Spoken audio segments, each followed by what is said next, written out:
Welcome to the Embedded IoT OTA presentation video brought to you by GVSU and DornerWorks.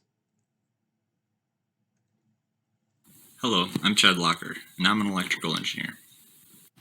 My name is George Ebling, and I'm a computer engineering major. My name is Michael Fink, and I'm a computer engineering major. Kendra Hahn, and I'm a computer engineering major. My name is John Gilman, and I'm an electrical engineering major. First, I will provide a brief overview of what we mean by IoT OTA updates.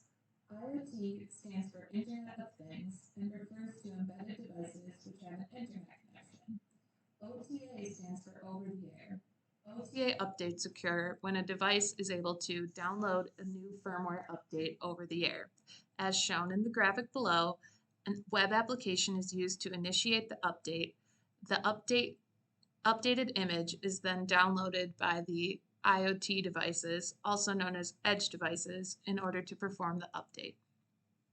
Now I will go over a few of the major specifications of the project.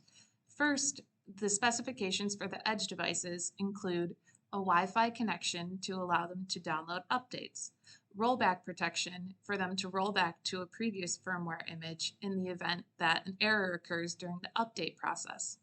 Another important specification for this project was to make the software developed as generic as possible. For this purpose, 2 different boards with different processors were used, and 2 different real-time operating systems were researched for use on these boards. For the web application, the main specifications were that it use Amazon Web Services for hosting and for cloud storage.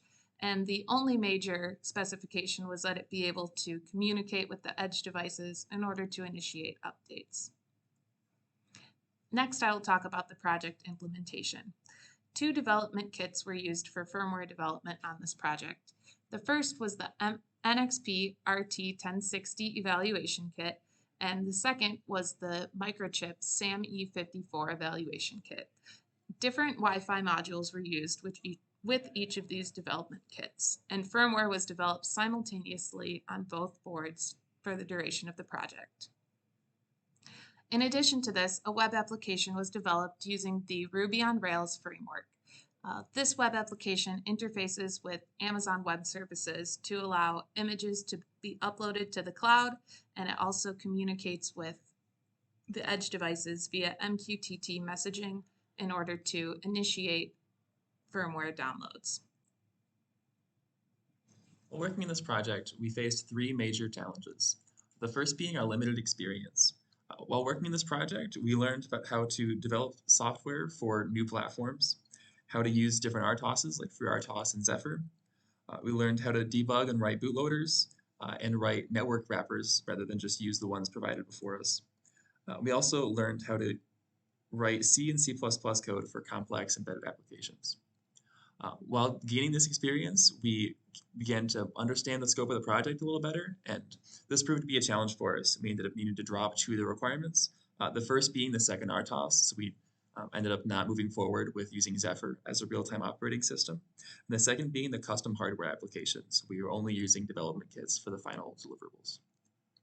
The third challenge was the time constraint.